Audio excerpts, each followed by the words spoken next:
Shalom Vacha, que Akadosh Baruch Hu protège dans la santé, la joie, la prospérité. C'est beau, hein, de recevoir chaque matin une bracha comme ça. Voilà, vous vous réveillez et vous écoutez un petit cours, une petite histoire, un petit Dvar Torah, et voilà, et vous recevez une bracha. Vous n'êtes pas obligé de la payer, c'est gratuit.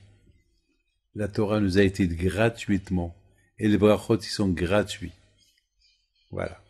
Alors qu'Hachem vous protège.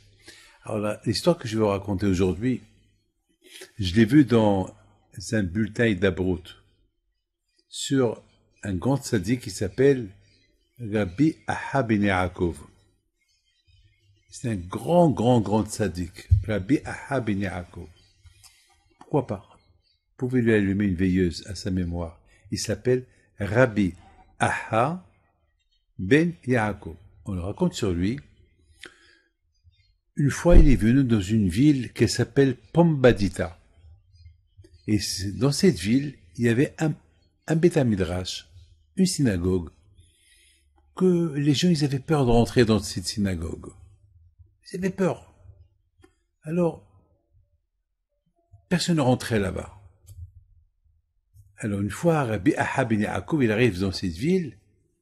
Alors, qu'est-ce qu'il fait, le rabbin de la ville qui s'appelle Abaye? Il a réuni tous les juifs de la ville ne pas recevoir Rabbi Aha ben Yaakov à la maison. Fermer toutes les synagogues, fermer tous les lieux publics et que personne ne l'invite. Comme ça, il sera obligé d'aller passer la nuit dans la synagogue où les gens, ils avaient peur de rentrer dans cette synagogue parce qu'ils entendent des bruits, ils avaient peur de rentrer là-bas. Rabbi Aha ben Yaakov, il arrive dans cette ville, bizarre, personne ne vient le recevoir. Là où il va, on lui refuse de rentrer à la maison. Il aurait dit, mais c'est moi Rabbi Aha ben Yaakov. Oh oui, mais non, va à la synagogue, telle était la synagogue, là-bas tu peux passer la nuit, jusqu'à demain. Pour aujourd'hui, on n'a pas de place. Et là où il va, les portes sont fermées. Il n'avait pas le choix. Il va dans cette synagogue. Il arrive là-bas. Il entend des bruits bizarres. On dirait une maison hantée. À un moment donné,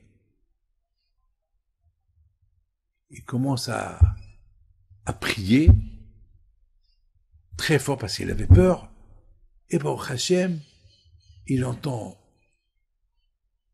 des bruits, et à un moment donné, il entend que le bruit il est sorti de la synagogue, et tout était calme, tout était bien.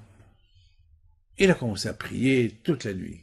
Le lendemain, Abaye, le rabbin de la ville, il arrive à la synagogue, il trouve là-bas Rabbi Aha ben Yaakov.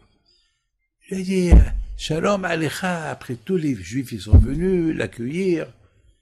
Alors il leur a posé une question, mais pourquoi hier soir personne n'a voulu me recevoir? Alors Abaye lui a dit, qu'est-ce qui s'est passé là hier soir, toute la nuit? Il dit, bon, au départ il y avait des bruits, etc., mais après il y avait un grand bruit, ce qu'il y avait ici est sorti et tout va bien. Alors ils lui ont dit, tu sais, on savait qu'il n'y a que toi qui pouvais se débarrasser de cette toum'a qu'il y avait dans la synagogue. C'est pour ça qu'on n'a pas voulu te recevoir, et on a voulu que tu seras obligé de venir ici, et grâce à toi maintenant, le Beth Midrash, il est propre, maintenant il n'y a pas de toum'a, il n'y a pas d'impureté, maintenant on peut rentrer, etc. Voilà, l'histoire elle est là. Alors vous voyez la grandeur de ce tzaddik là, mais maintenant, écoutez le reste. Et la Gemara elle continue, que Rabbi Aha ben Yaakov, il a écrit un Sefer Torah.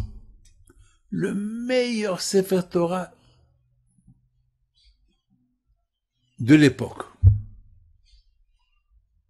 Un Sefer Torah que, pour l'écrire, il faut moins des dizaines d'années.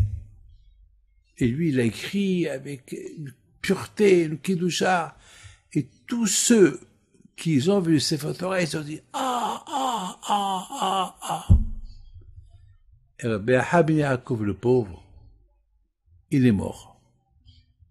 À cause de quoi? À cause de Enara que les gens lui ont fait par rapport à sa belle écriture avec laquelle il a écrit le Sefer Torah.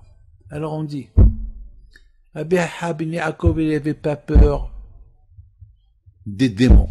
Il n'avait pas peur d'une maison hantée. Il n'avait pas... Mais, et tout ça, il n'a pas fait de mal. Mais qui lui a fait le mal? C'est le mauvais œil. Mes amis, même Yaakov Avinu, il avait peur. Il a dit à ses enfants, ne rentrez pas tous ensemble. Il ne faut pas que Enara soit sur vous. Mes amis, il faut éviter. Il faut éviter de se vanter. Il faut éviter de faire des choses en grandiose. Et elle existe. Bien sûr, on ne pense pas tout ça. Il y a beaucoup de gens qui veulent dire, c'est trop tout ce que Rabbi David nous dit. Mes amis, je vis avec. Je reçois des milliers de personnes. Je vis avec. Il faut faire attention. C'est ce qu'on appelle profil bas. Alors, mes amis, il y a une remède contre le mauvais œil, c'est rota. La rota, elle est connue. Les Tunisiens l'utilisent beaucoup. Les Juifs tunisiens, dans les Brit Milot et tout. L'ail, avoir l'ail à la maison, une gousse d'ail, et rota. Très très bien, c'est anti-Enara. Le bon Dieu protège. D'ailleurs, moi-même, cette semaine, je n'ai demandé à quelqu'un qui m'apporte la rota. Que le bon Dieu protège de la santé et la joie, et que le bon Dieu protège de Enara. Amen, Karatson.